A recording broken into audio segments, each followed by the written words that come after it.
भगवते वासुदेवाय। जय श्री कृष्ण। आप सभी का हार्दिक स्वागत है श्रीमद् भागवत महापुराण की इस पावन और दिव्य यात्रा में। आज हम सुनेंगे श्रीमद् भागवत महापुराण के पंचम स्कंद की सरल, भावपूर्ण और प्रेरणादायक कथा। पंचम स्कंद हमें सिखाता है कि मनुष्य जीवन केवल भौतिक सुखों के लिए नहीं, बल्कि आत्मज्ञान, भगवान की भक्ति और मोक्ष की प्राप्ति के लिए मिला है।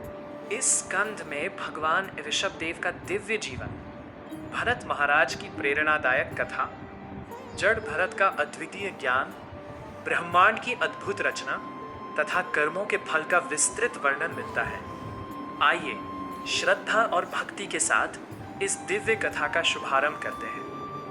भगवान ऋषभ देव का दिव्य अवतार स्वयंभू मनु के वंश में राजा नाभि और उनकी धर्मपत्नी मेरु देवी राज्य करते थे। दोनों भगवान विष्णु के परम भक्त थे। उन्होंने पुत्र प्राप्ति के लिए अनेक यज्ञ किए और भगवान की आराधना की। उनकी निष्काम भक्ति से प्रसन्न होकर भगवान विष्णु स्वयं उनके पुत्र के रूप में अवतरित हुए।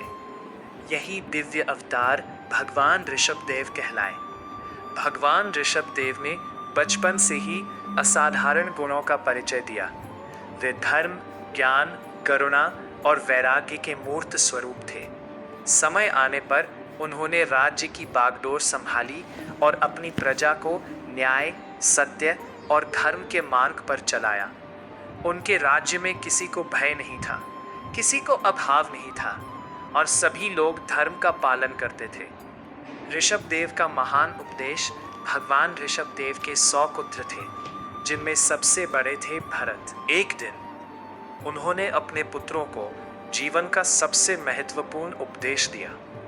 उन्होंने कहा, हे पुत्रों, यह दुर्लभ मनुष्य जन्म केवल भोजन, निद्रा और भोग विलास के लिए नहीं मिला है। ऐसा जीवन तो पशु भी जीते हैं। मनुष्य का वास्तविक उद्देश्य तप, आत्मशुद्धि और भगवान की भक्ति है। उन्होंने आगे कहा, महापुरुषों की संगति करो, संतों की सेवा करो, अपने मन और इंद्रियों को भगवान की भक्ति में लगाओ, तभी जन्म मृत्यु के चक्र से मुक्ति प्राप्त होगी। यह उपदेश आज भी श्रीमद् भागवत के सबसे महत्वपूर्ण आध्यात्मिक संदेशों में से एक माना जाता है। ऋषभ देव का वैराग्य राज्य की व्यवस्था स्थापित करने के बाद भगवान ऋषभ देव ने अपना समस्त राज्य अपने ज्येष्ठ पुत्र भरत को सौंप दिया। इसके बाद उन्होंने संसार का त्याग कर दिया। वे एक अवधूत की भांति पृथ्वी पर विचरण करने लगे। लोग उनका अपमान करते, उपहास उड़ाते, उन पर धूल और पत्थर फेंकते, लेकिन भगवान ऋषभ देव सदैव शांत रहे। उन्होंने कभी क्रोध नहीं किया। उन्होंने अपने जीवन से ये सिद्ध किया कि जो व्यक्ति आत्मज्ञान प्राप्त कर लेता है, वह मान अपमान, लाभ हानि और सुख दुख से ऊपर उठ जाता है। अंततः भगवान ऋषभ देव योगाग्नि में अपने शरीर का त्याग कर परम धाम को पधार गए। भरत महाराज का आदर्श जीवन। ऋषभ देव के बाद भरत महाराज ने राज्य संभाला। वे अत्यंत न्यायप्रिय, धर्मनिष्ठ और भगवान विष्णु के अनन्य भक्त थे। उनके शासन में समस्त प्रजा सुखी और समृद्ध थी। इन्हीं महान सम्राट भरत के नाम पर हमारे देश का नाम भारतवर्ष पड़ा। कई वर्षों तक आदर्श शासन करने के बाद भरत महाराज ने भी राज्य त्याग दिया और वन में जाकर भगवान की आराधना करने लगे। हिरण के बच्चे से मोह वन में भरत महाराज एकांत में भगवान का ध्यान करते थे। एक दिन उन्होंने देखा कि एक गर्भवती हिरणी नदी पार करते समय सिंह की गर्जना सुनकर भयभीत हो गई। भय के कारण उसने एक शावक को जन्म दिया और स्वयं प्राण त्याग दिए। भरत महाराज ने उस छोटे हिरण पर दया की और उसकी रक्षा करने लगे। धीरे धीरे उनका सारा ध्यान भगवान से हटकर उस हिरण में लग गया। वे उसकी चिंता में ही दिन रात लगे रहते। जब मृत्यु का समय आया, तब उनके मन में भगवान का नहीं, बल्कि उसी हिरण का स्मरण था। फलस्वरूप अगले जन्म में उन्हें हिरण का शरीर प्राप्त हुआ। यह कथा हमें सिखाती है कि अंतिम समय में जिसका स्मरण होता है, अगले जन्म की दिशा उसी के अनुसार बनती है। जड़ भरत का जीवन हिरण योनि से मुक्त होने के बाद भरत महाराज ने एक ब्राह्मण परिवार में जन्म लिया। उन्हें अपने पूर्व जन्मों का स्मरण था। वे जानते थे कि संसार का मोह ही बंधन का कारण है, इसलिए उन्होंने किसी भी सांसारिक विषय में आसक्ति नहीं दिखाई।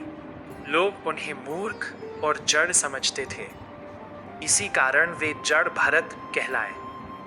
किंतु वास्तव में वे महान ज्ञानी और आत्म साक्षात्कार प्राप्त महापुरुष थे। राजा रहुगन और जड़ भरत।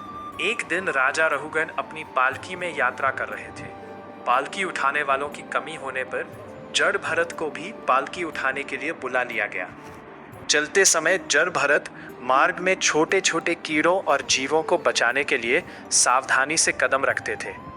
इस कारण पालकी बार बार हिलती रही। राजा रहुगन क्रोधित हो गए। उन्होंने जड़ भरत का अपमान किया।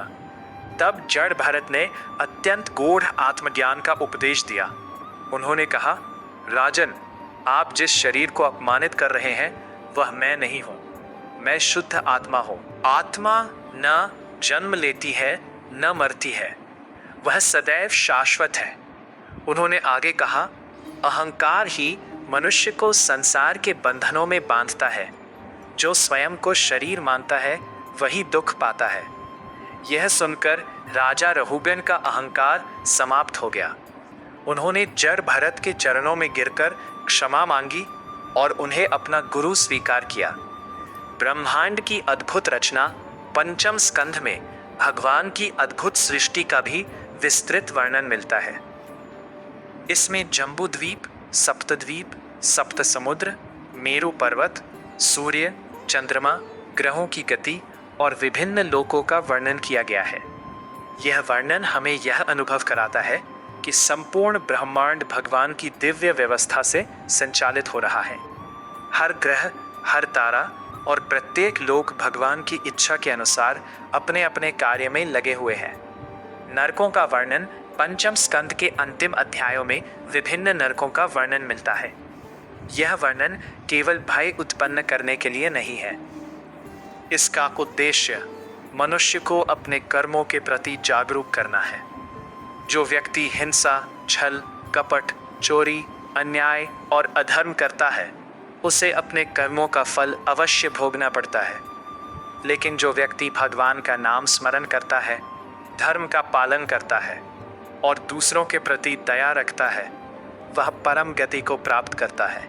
पंचम स्कंद से मिलने वाली शिक्षाएं इस दिव्य स्कंद से हमें अनेक अमूल्य शिक्षाएं प्राप्त होती हैं। मनुष्य जीवन अत्यंत दुर्लभ है, इसे भगवान की भक्ति में लगाना चाहिए। संसार का मोह आध्यात्मिक प्रगति में सबसे बड़ी बाधा है। अंतिम समय का स्मरण जीवन की दिशा निर्धारित करता है।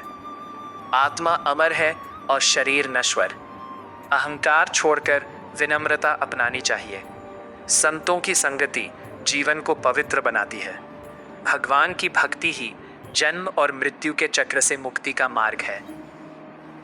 समापन। प्रिय भक्तों, श्रीमद् भागवत महापुराण का पंचम स्कंध हमें सिखाता है कि संसार में रहते हुए भी भगवान का स्मरण कभी नहीं छोड़ना चाहिए।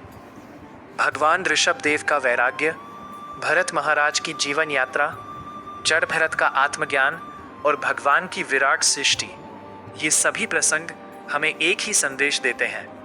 ईश्वर की भक्ति ही जीवन की सबसे बड़ी सफलता है। यदि हम अपने जीवन में भगवान का स्मरण, धर्म का पालन, संतों का सम्मान और निष्काम कर्म अपनाएं, तो हमारा जीवन भी सफल और सार्थक बन सकता है। ओम नमो भगवते वासुदेवाय।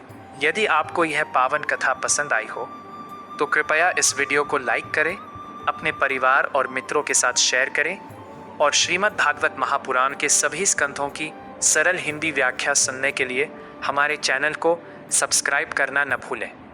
भगवान श्री हरि की कृपा आप सभी पर सदैव बनी रहे। हरि ओम तत्सत।